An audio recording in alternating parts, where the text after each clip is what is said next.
Democrats respond to the Supreme Court Justice nomination possibility, the Emmys continue woke award trend, schools join in on woke justice, and 200 million Americans die during a Joe Biden press conference. All that and more on this episode of The Johnny Ray Show.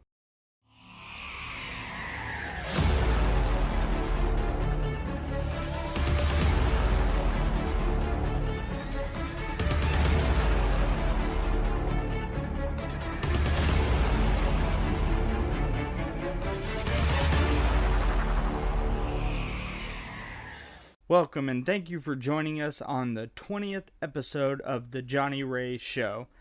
Now, I know 20 episodes ain't much of a milestone, but for conservative podcasts, 5 episodes without being banned is an achievement. So, make sure if you're watching on YouTube that you like and subscribe.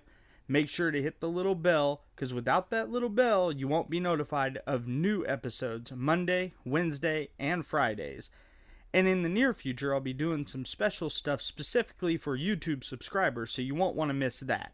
Now, on to the news.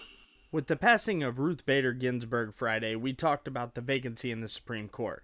Now, of course, in 2006, there was a similar situation, and then Mitch McConnell opted not to approve the Democratic justice nomination by Barack Obama. This year, he has said that he will. Now, of course, this has liberals losing their collective minds. Nancy Pelosi has alluded to impeachment. AOC has actually said it. Several other prominent Democrat figures have suggested riots, arson, violence. You've already done all of those things. What good is a threat if you've already done them?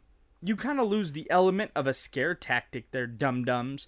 It's like, if my wife is kidnapped and the kidnapper demands a ransom, but before that he blows her up. Well, what are you gonna do if I don't pay, Mr. Kidnapper? I'm gonna, shoot her. But you already blew her up. Listen, anyone arguing that this is anything more than about power is plain stupid. This is not some historical landmarking decision. It's been done before. Maybe not recently, but it's been done. I mean, seriously, why would a Senate approve a justice of another party, like back in 2016? Anyone who can sit with a straight face and say it's hypocritical or some crazy theory is deluded, okay? The Democrats argued the same point the Republicans are arguing now back in 2016. Take a listen. The decision that Mitch McConnell made back in 2016 in the midst of that presidential election, but at a much earlier time when Justice Scalia unexpectedly passed away, is what should be the standard now. They talk about, well, you know, we had other standards before. Well, they made a new precedent, and that new precedent, which they all defended incredibly passionately, is to wait for the next president, whoever that is, to make the nomination. Let me be clear that the voters should pick the president, and the president should pick the justice for the Senate to consider. This was the position of the Republican Senate took in 2016 when there were almost 10 months to go before the election. That's the position the United States Senate must take today. To demand that her last wish be fulfilled by the Senate. She said, "My most fervent wish is that I will not be replaced until a new president is installed." We believe that. So do the American people today. Also, we must consider, again, all of the tools available to our disposal, and that all of these options should be entertained and on the table. Well, of course, it's superficially hypocritical, isn't it? I mean, Mitch McConnell wouldn't give President Obama's nominee, Merrick Garland, a hearing 10 months before the presidential election. And besides, the way the liberal Fruit Loops ran Kavanaugh through the ringer, we kinda owe it to him, don't you think? Which leads me to the question of the day. Do you think Nancy and the hit job Democrats will follow through with any of the threats they're making? If so, which ones do you think they'll follow through with? Will they attempt to impeach? Will they sick the BLM and Antifa goon squad on the cities again? Will they finally move to Canada like they said they would if he won the damn election in 2016? Look, I'm no government official, but I don't think they will go the impeachment route again. I mean, that's kind of like a crappy sequel to an already crappy movie. Like Jack and Jill Part 2. Jack and Jill 2. Jack impeaches Jill this summer. Now, of course, the riots, arson, vandalism, etc., etc., etc. is quite possible. But we already have that, sillies. Listen, this has happened something like 29 times in history, dating all the way back to, I believe it was 1912. But let's just fast track to our lifetime. In 1992, Joe Biden's stance on a Supreme Court justice nominee in an election year was nay. He strongly urged President George Bush, the first Bush, to not nominate a judge. You see, in 1992, Biden was Senate Judiciary Committee chairman. He said this: "While a few justices have been confirmed in the summer or fall of the presidential election season, such confirmations are rare as we enter the summer of the presidential election year. It is time to consider whether this unbroken string of historical tradition should be broken. In my view, what history supports, common sense dictates in the case of 1992, where the nation should be treated to a consideration of constitutional philosophy. All it will get in such circumstances is a partisan bickering and political posturing from both parties and from both ends of Pennsylvania Avenue. As a result, it is my view that if a Supreme Court justice resigns tomorrow or within the next several weeks, or resigns at the end of the summer, President Bush should consider following the practice of a majority of his predecessors and not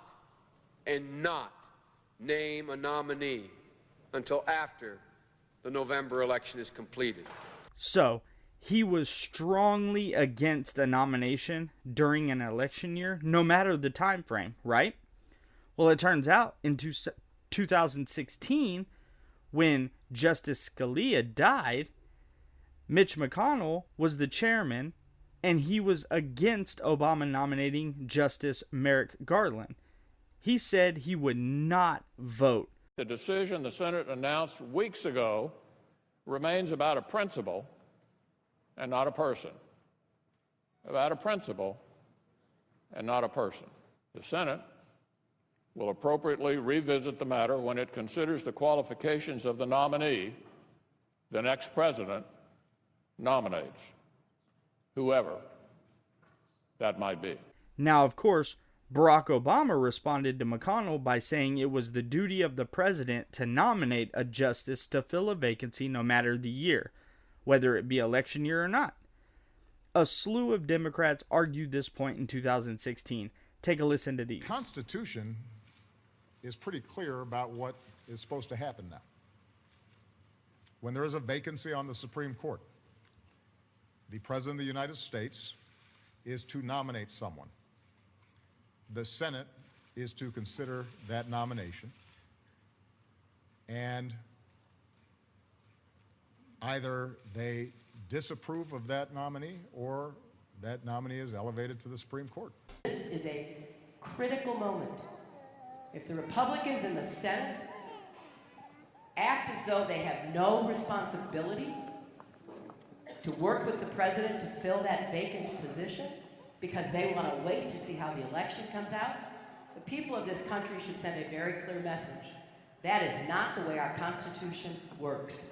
You have a duty, we expect you to fulfill it. We have never had in the history of the country such obstruction. The president's nomination, he has no choice. He shall nominate. So he's going to nominate someone.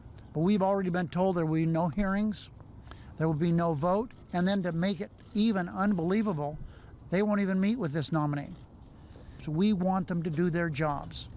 That's all we ask. Do your job. Why are they so adamant about blocking this president from making a Supreme Court appointment? Is it concern over the issues set to come before the court, or a desire to appoint a justice who may be inclined to put conservative ideology ahead of his or her obligations? Whatever the reason, the obstruction they're contemplating is unprecedented. You know, the way I think of this, filling a Supreme Court vacancy is one of the most solemn tasks undertaken by this government. This isn't supposed to be a circus. The president has done his constitutional duty. He has sent us a nominee, and now it is our job in the United States Senate to hold hearings, to examine his credentials, and then to have a vote on him. That's what the Constitution calls for. But it's also a matter of the Senate fulfilling its constitutional responsibility.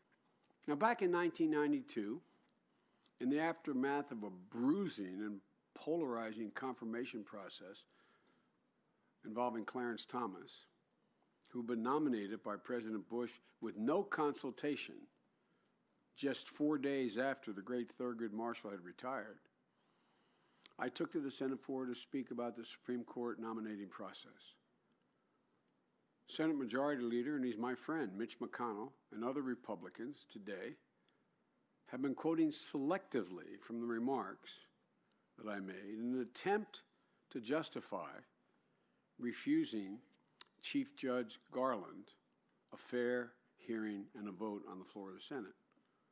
They completely neglected to quote my unequivocal bottom line. So let me set the record straight, as they say. I said, and I quote, if the president consults and cooperates with the Senate or moderates his selections, then his nominees may enjoy my support, as did Justice Kennedy and Justice Souter. If the nominee were chosen with the advice and not merely the consent of the Senate, just as the Constitution requires. Well, I'll tell you, John, it is beyond my comprehension, and it just speaks to the unbelievable level and unprecedented level of Republican obstructionism against Obama from day one. This is not something that is in debate. The Constitution of the United States of America provides that the president appoints, nominates a Supreme Court justice, and then the Senate holds hearings and deliberations and votes on whether or not to approve that nomination. The idea that Republicans want to deny the President of the United States his basic constitutional right is beyond my comprehension. Now, take notice of how Joe Biden flip-flopped from his 1992 stance. Why? Because in 1992 it was a Republican president in George Bush, and that would have been a conservative justice nomination. Now in 2016 it was a Democrat president, thus would be a liberal in Merrick Garland. Now, in 2020, they've all flip-flopped. Biden, the Democrats, and Obama now say it's wrong to fill the seat before the election. McConnell saying he will fill the seat. Now, why all the flip-floppiness? It's just like I said. It's not about hypocrisy or right and wrong. It's about power. Biden didn't want to lose a liberal seat in 1992. McConnell didn't want to lose a conservative seat in 2016. And now Republicans will gain a conservative seat, tipping the justices to 6-3 in favor of conservatives.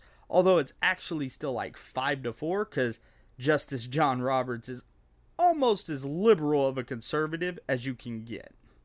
Okay, on to other news. The Emmys aired last night, and keeping with the woke tradition, they were a joke. A 3-hour joke, where millionaires, of course, ranted about racism, oppression, police brutality, all the while Jimmy Kimmel looking like a scolded dog on stage. Jimmy started off doing what he does best, making crap jokes and hoping somebody, anybody, finds them funny. Take a listen.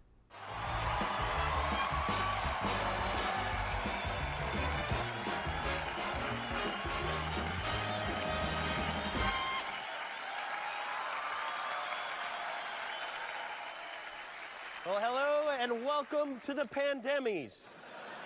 Wow, it's great to finally see people again. Thank you for risking everything to be here. Thank me for risking everything to be here. You know what they say, you can't have a virus without a host. The big question that I guess we should answer is, why would you have an award show in the middle of a pandemic? No, seriously, I'm asking, why are we having an award show in the middle of a pandemic? What's happening tonight is not important. It's not going to stop COVID. It's not going to put out the fires, but it's fun. And right now, we need fun. My God, do we need fun. He followed that up with a terrible attempt at a Trump joke and a MAGA joke. Take a listen to this. Isn't Watchmen also what Jerry Falwell Jr. was into?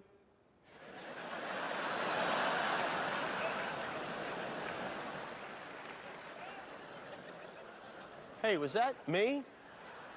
But wait, if I'm down there, how am I up here? That would mean that no one is in the audience. That would mean that I'm up here all alone. Just like prom night. Of course I'm here all alone. Of course we don't have an audience. This isn't a MAGA rally, it's the Emmys.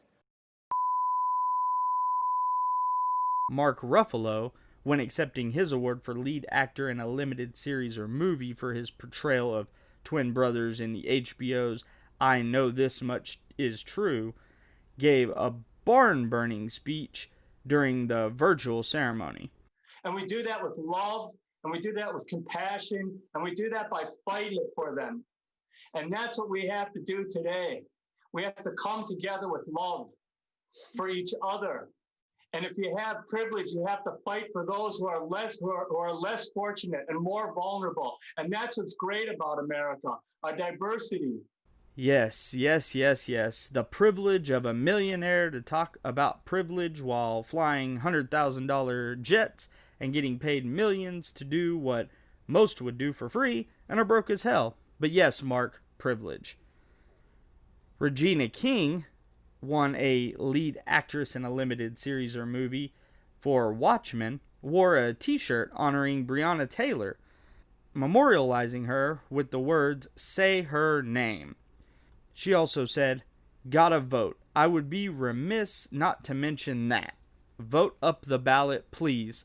Rest in power, Ruth Bader Ginsburg." Oh, gotta vote. I would be remiss not to mention that being a part of a show as prescient as Watchmen. Have a voting plan. Go to ballotpedia.com. Vote up the ballot, please. Go to ballotpedia.com and find out who are voting in your municipal elections. It is very important. Be a good human. Rest in power, RBG. Thank you. Ah, yes. Breonna Taylor. The girl who was dating a known drug kingpin, getting packages of drugs in the mail at her apartment for her boyfriend to pick up and sell on the streets. The same boyfriend who fired a gun at officers through a door, resulting in her getting shot. Yes, hashtag justice. That's what we need. Now, this next one I'm going to show, because if you don't see Jimmy Kimmel's face, it just doesn't have the same effect. It was a moment with Jimmy Kimmel and Anthony Anderson on the stage. Take a listen and look. JK, now, before we announce the nominees, you know, I have a few things that I'd like to say. You do? Yes, I do. Because in rehearsal, I thought we decided that we're just You know, we have a record number of Black Emmy nominees this year, which is great. This is the part where the white people start to applaud. Oh. And nod. Oh. Thank you, Jimmy. All right, these Emmys would have been All-Star, these Emmys would have been NBA All-Star Weekend and Wakanda, all wrapped into one. This was supposed to be the blackest Emmys ever. Y'all wouldn't have been able to handle how black it was gonna be. But because of COVID, we can't even get in the damn building. Well, thank you, Anthony. Yeah, these Emmys would have been so black, it would have been like hot sauce in your purse black. It would have been Howard University homecoming black. It would have been you fit the description black. Well, I'm sorry that it wasn't that. It would have been great. It really would. We would have had speeches quoting our great poets like Maya Angelou, Langston Hughes, Cardi B, WAP, Jimmy. Oh, the song. Oh, Yes. totally. Yes. Yeah, right. But instead of that sexy melanated energy, here I am, alone in a sterilized green room, trying not to sneeze on a llama. What a damn shame. Actually, an alpaca. All right, don't white-splain it to me, Jimmy. Sorry. It should have been a pit bull. But not tonight. No, not tonight. This isn't what it should have been, Jimmy. But you know what? I'm still rooting for everybody black. Because black stories, black performances, and black lives matter. Say it with me, Jimmy. Black lives matter. Louder, Jimmy. Black lives matter. Louder, Jimmy. Say it so that Mike Pence can hear it. Black lives matter. That's right. And because Black Lives Matter, black people will stay at home tonight to be safe, which is fine because guess what? Y'all don't know how to light us anyway. The look on Jimmy's face makes this clip the highlight of the evening. I swear to God. Keep in mind, Jimmy has been on quote-unquote break. I'm doing the air quotes here. For a few months now because the media caught wind of clips like these. Sometime at night, Karl Malone look up in sky and say, what the hell going on up there? Do UFO live on other planet, phoning home like E.T.? Karl Malone read on TV about white people getting deducted by alien, sticking all kind of hell up their butt. And that's a damn thing. Now, Karl Malone never seen no flying saucer himself, but if he do, that's going to be a spooky time. That's why Karl Malone say government got to step up and give 102% to keeping them little green man off this here earth. Because the day them dudes stick something up Karl Malone butt, well, that ain't going to be no good time for nobody, especially Karl Malone butt. Listen up, E.T. You better stay the hell back. Nanu, nanu. Until next time, this here Karl Malone. My body is my temple. That's why I start every morning with a brisk aerobic workout. But I can't do it alone. Workouts are easier when you have a partner. My workout partner is my maid, Marguerite. Marguerite's soft brown stomach protects my knees and ankles from unnecessary wear and tear. Not too much longer, mi sopra, okay? Cállate! That means shut up in Spanish. 15 minutes a day is all you need to get your heart rate up to where... Please, mi sopra, you're crushing my... Oh. Sorry, mi sopra. Remember, ladies, strong mind, strong body.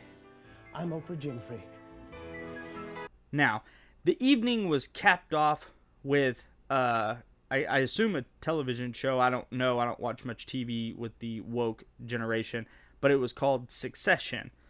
It won Outstanding Drama Series, and the creator, I assume the creator, Jesse Armstrong, gave a series of unthank yous, according to sources here.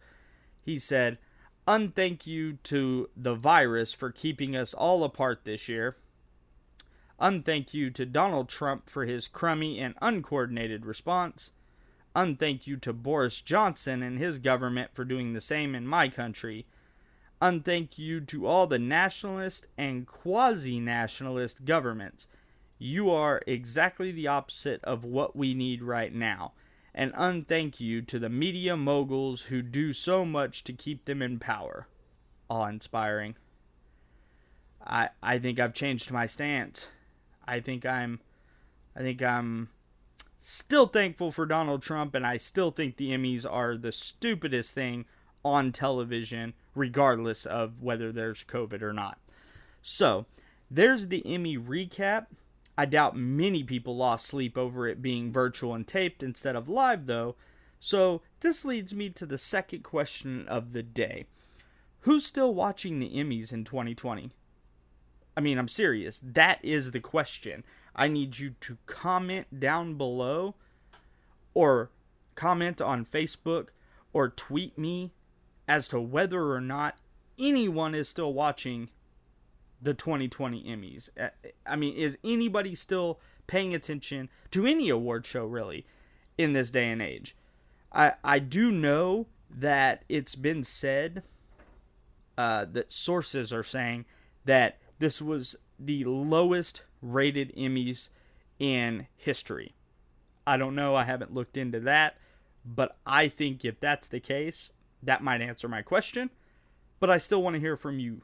I still want to hear from you. Are you or anybody you know still watching the Emmys or any award show for that matter in 2020?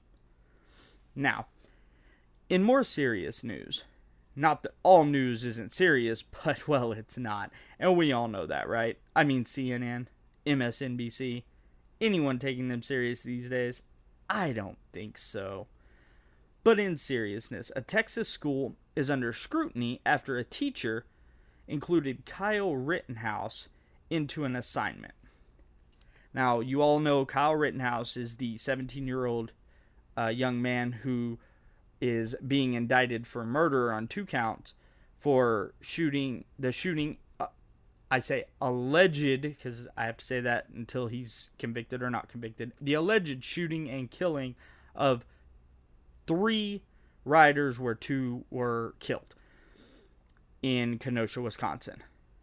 Now, a teacher at W.T. White High School in Dallas assigned students to write an essay on, the title of it was A Hero for the Modern Age. Now, the teacher listed out several people and assigned his students to pick one and write a 1-page essay on why that person was a hero.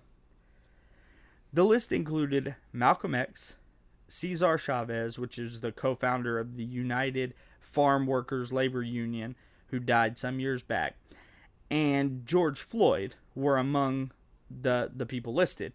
When parents and some students brought up the fact that this was, in their opinion, wrong, the school shut down the assignment immediately and released this statement. It says, an unapproved assignment posted in Google Classroom yesterday has been brought to our attention. Understandably, this caused some concern for the impacted students, and we apologize. Campus administration immediately removed the unapproved content, and students are not required to complete the assignment. Due to personnel policies, we are not able to comment further. However, the appropriate steps are being followed pending an investigation. Racial equity is a top priority in Dallas ISD, and we remain committed to providing a robust teaching environment where all students can learn. It is important that we continue to be culturally sensitive to our diverse populations and provide a space of respect and value. End quote. So the question is why? The school said racial equity is a top priority. There were 2 black men, a Latino, and a white kid. As of that, what's been released, that's what we know. How was that not equity? If anything, that was more black men than any other race, right? I mean, they include a black criminal on the list, so why couldn't the students who felt Kyle shouldn't be on the list just write and try and explain how George Floyd was a hero? You know why?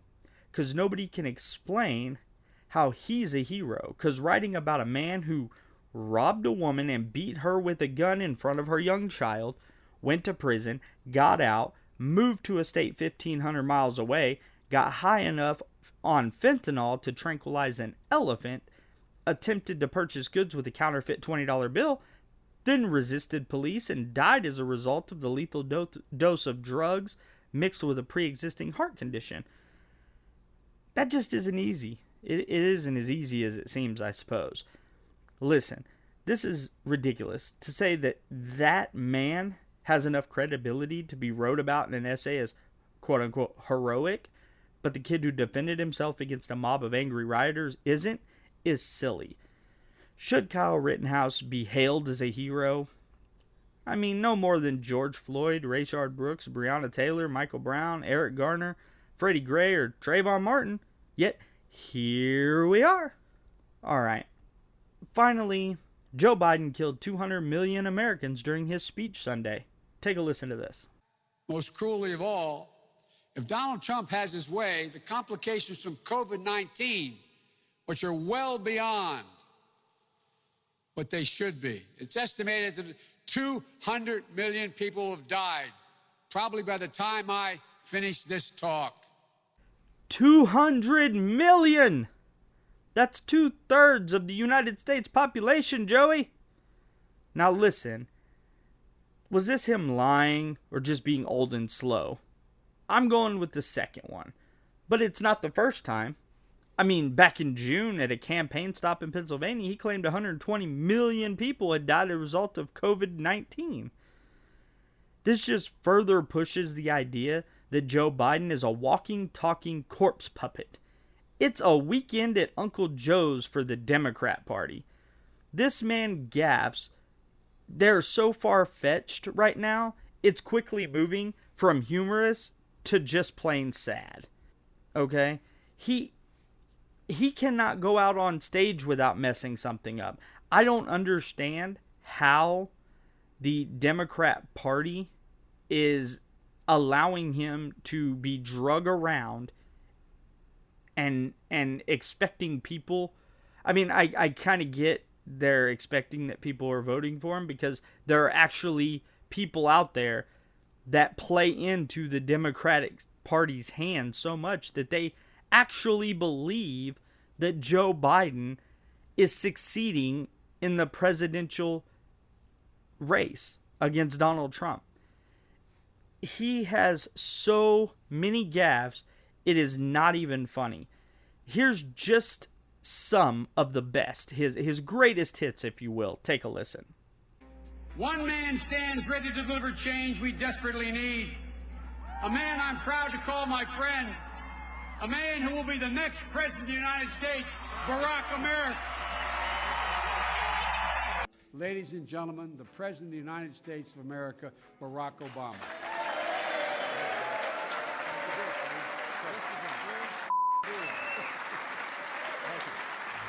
We can speak out and be more straightforward. I'm not going to be a mule. I got something to do. I got to go do boom, boom, boom.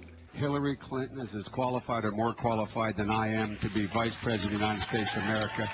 Let's get that straight. And quite frankly, it might have been a better pick than me, but she's first rate. I know I'm called middle class, Joe. It's not meant as a compliment, means I'm not sophisticated. I want to be clear. I'm not going nuts. You're a damn liar, man. That's not true. I can get things done. That's why I'm running. And you want to check my shape on it, let's do push-ups together here, man. Let's run. Let's do whatever you want to do. To the words united. To the number 30330. 30330.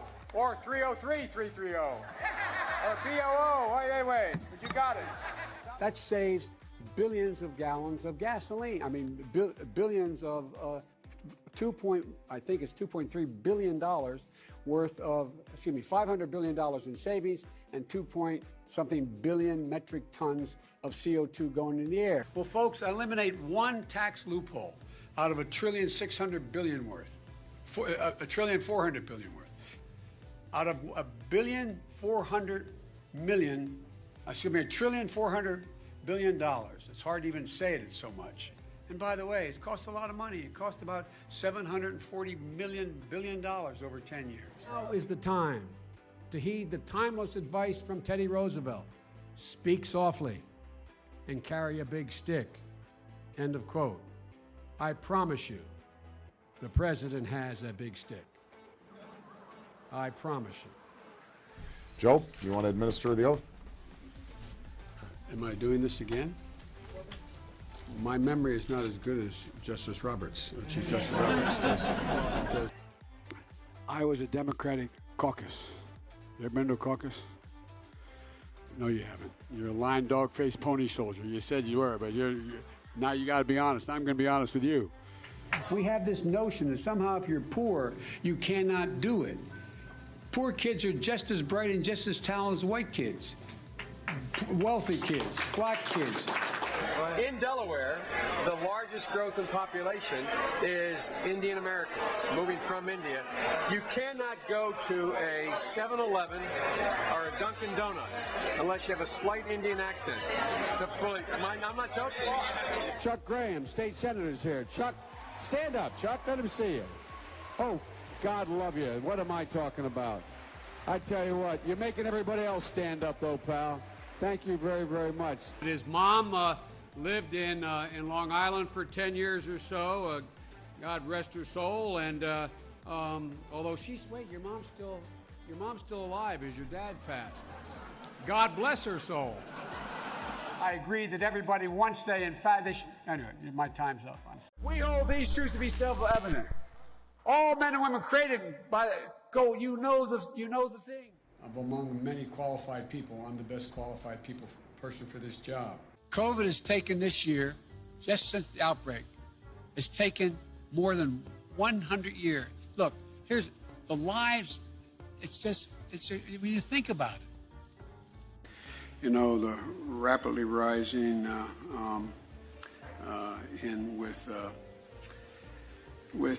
don't know. I just spoke at Dartmouth on healthcare at the medical school, or not. I guess I wasn't actually on the campus, but the people from the medical school were at the. I want to be clear. I'm not going nuts. I'm not sure whether it was a medical school or where the hell I spoke, but it was on the campus. I propose, and I'm going to digress slightly. We're in a situation. The president asked me to head up a cancer moonshot. Another country and annex a significant portion of it called Crimea. Right. He's saying that it was my boss, it was his fault. Guatemala, El Salvador, and to go in and say in Honduras and say, look, I took on Putin in terms of Iraq. In terms of what was going on in Ukraine. By strengthening, by investing $100 billion in education, in global warming efforts. It's a whole range of things. We can't afford it by just beginning to treat reward work as much as wealth. It get hot. I got hairy legs that turn blonde in the sun, and the kids used to come up and reach in the pool and rub my leg down, so it was trained, and then watch the hair come back up again. If you want to protect yourself, get a double-barrel shotgun. Have the shells, a 12-gauge shotgun. Don't jump! Don't jump! Don't jump! They look at it. So I learned about roaches. I learned about kids jumping on my lap. And I've loved kids jumping on my lap. To say that LGBTQ people have no civil rights. No man has a right to raise a hand to a woman in anger. We have to just change the culture, period, and keep punching at it and punching at it and punching at it. It will be a big, no, I really mean it. And immediately change the law in the state of Delaware protecting transgender people. We have to eliminate the funding gap that exists between minority white and majority white and non-white districts. We have this notion that somehow if you're poor, you cannot do it. Poor kids are just as bright and just as talented as white kids.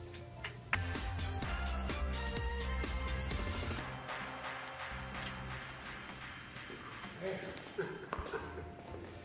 you're hard to keep up with. You did great out there. But after a good workout, got to drink up. All right. Otherwise, we're going to be in trouble with Jill and Michelle. Just let Michelle know I did drink this, all right? Same time next week? Same time next week. All right. You got a real dilemma, Mr. President. I can't golf every day, can I? Which you like better, these or these? Joe, they're the same. They capture different moods.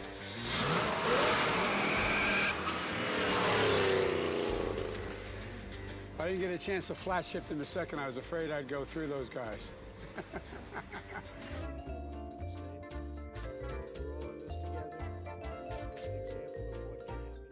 I said, no. I said, if we were in high school, I'd take him behind the gym and beat the hell out of him.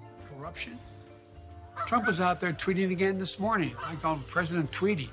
Well, Trump is pursuing a damaging and erratic trade war without any strategy, by the way. This guy is moving to foment hate.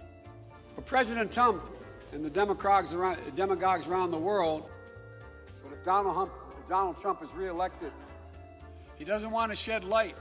He wants to generate heat, and he's stoking violence in our cities. And unfortunately, that's all the time that we have for today, folks.